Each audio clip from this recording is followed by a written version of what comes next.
मैं पास्टर हरमेश मसीह, मेरी तरफ से आप सबको जय मसीह की। मैं आशा करता हूं कि आप सब प्रभु में ठीक होंगे। आज के वचन के मनन के लिए हम जानेंगे परमेश्वर के वचन की सामर्थ्य। यदि हम वचन की सामर्थ्य को नहीं जानते तो बड़ी भूल में पड़े हैं। आज की स्टडी में हम मत्ती की अंजील उसका 22 अध्याय उसका 29 वचन को हम पढ़ेंगे। यीशु ने उन्हें उत्तर दिया, तुम पवित्र शास्त्र और परमेश्वर की सामर्थ्य नहीं जानते, इस कारण भूल में पड़े हो।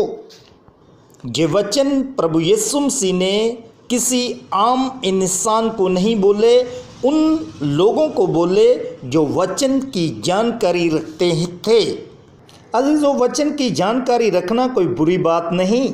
वचन की जानकारी रखते हुए इन वचनों को हमने जांच करनी है और जांच करके वचन की सामर्थ्य को जानना है।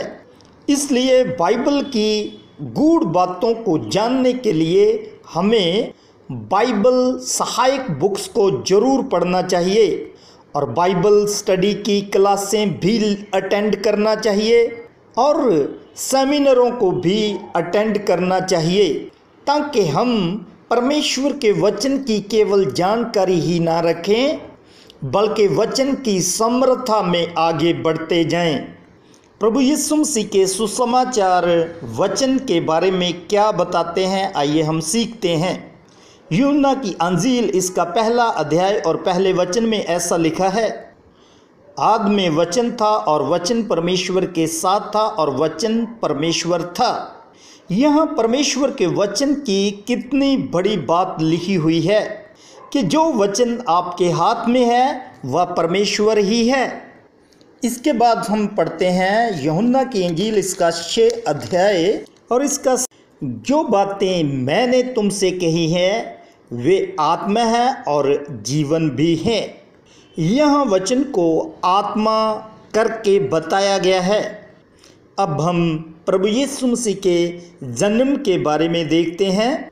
मरियम इसी पवित्र आत्मा के साथ गर्भवती हुई थी। फिर यूहन्ना की अंजील 1:14 वचन में ऐसा लिखा है, और वचन देहधारी हुआ और अनुग्रह और सच्चाई से परिपूर्ण होकर हमारे बीच में डेरा किया और हमने उसकी ऐसी महिमा देखी जैसी पिता के इकलौते की महिमा। अब हम इन तीनों वचनों की सामर्थ्य को जानें। वचन परमेश्वर है, वचन आत्मा है, वचन देहधारी हुआ, तो वचन प्रभु यीशु मसीह बन गया। अब हम प्रभु यीशु मसीह के जीवन को देखें, फिर हम प्रभु यीशु मसीह के कामों को देखें। प्रभु यीशु मसीह का जीवन एक्स्ट्रा ऑर्डिनरी था। प्रभु यीशु मसीह के काम वैसे थे जो आज के ज़माने में साइंसदान उन कामों के ऊपर विश्वास नहीं कर सकते, जैसे पानी के ऊपर चलना, आंधी और तूफान को डांटना, अपने शब्दों के द्वारा कोड़ियों को चंगे कर देना, अपने वचनों के द्वारा अधरंगी को समर्थता देना कि आप अपनी खाट उठाकर चल सकते हैं, अपने वचनों के द्वारा बदरूहों को डांट देना, नाइन नगर की विधवा के बेटे की अर्थी को जीवित करना, यहाँ तक कि लाजर जो कब्र में रखा हुआ था, चाहे उसको 4 दिन हो गए थे, तो भी प्रभु यीशु मसीह ने अपने वचन की समर्थता के साथ उसको मुर्दों में से जीवित करके दिखा दिया और 5 रोटियों के साथ 5000 को खाना खिलाना।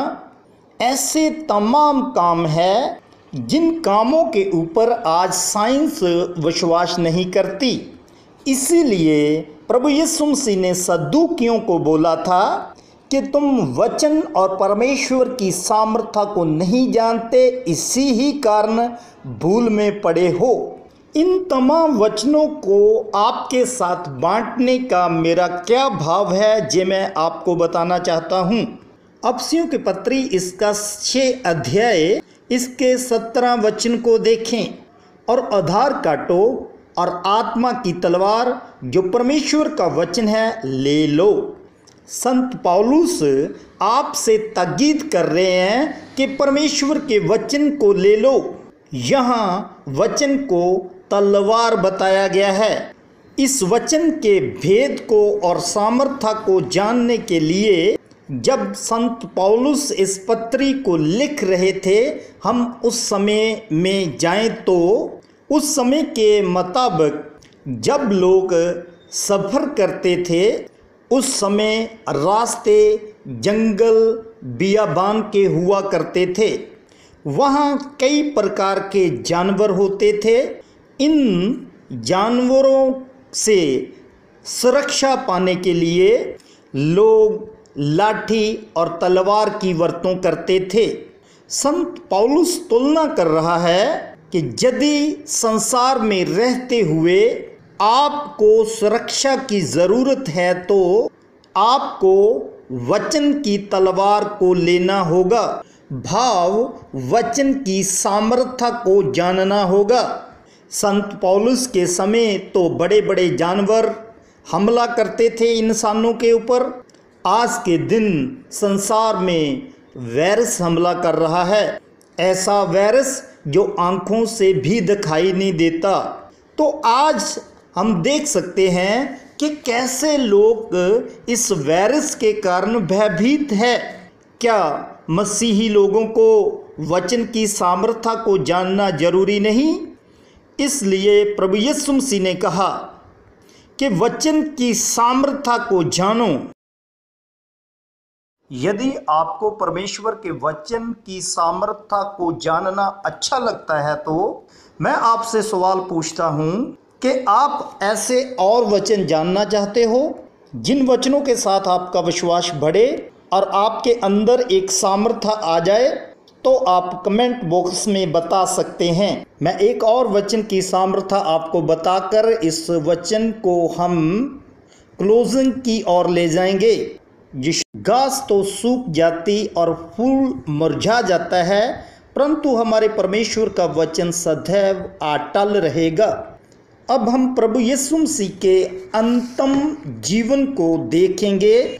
जब प्रभु यीशु मसीह क्रॉस की ओर जा रहे थे, दुखों के बीच में से होकर गुजरे और सलीब का दुख सह लिया, कांटों का दर्द सह लिया, बूंद बूंद करके अपना खून बहा दिया। खून बहाते हुए भी संसार के लिए प्रार्थना कर रहे थे, वो भी ऐसी प्रार्थना जिसमें बहुत बड़ी सामर्थ्य थी कि हे पिता, इन सब को माफ़ कर, क्योंकि ये नहीं जानते कि ये क्या कर रहे हैं। माफ़ वो ही इंसान कर सकता है जिसके अंदर वचन की सामर्थ्य हो। इसीलिए प्रभु यीशु मसीह ने पूरे संसार को माफ़ किया, क्योंकि प्रभु यीशु के अंदर वचन की सामर्थ्य थी। इसी वचन की सामर्थ्य ने प्रभु यीशु मसीह को मुर्दों में से तीसरे दिन जीवित कर दिया। जीवित होकर प्रभु यीशु मसीह ने अपने चेलों को दर्शन दिया, फिर अन्य लोगों को भी दर्शन दिया। संत पौलुस ने भी ये गवाही दी कि उसको भी प्रभु यीशु मसीह ने दर्शन दिया। इसीलिए तो संत पौलुस ने परमेश्वर के वचन को लिखकर हमारे तरफ भेजा हुआ है। यही परमेश्वर की समर्था है। यदि आप आज दुखों में से गुजर रहे हैं तो आपको परमेश्वर के वचन की सामर्थ्य को जानना होगा। यही वचन आपको सुरक्षा देंगे। यदि आज आप परमेश्वर के वचन को मानते हो तो परमेश्वर आपको आपकी मंजिल के ऊपर जरूर पहुंचाएगा।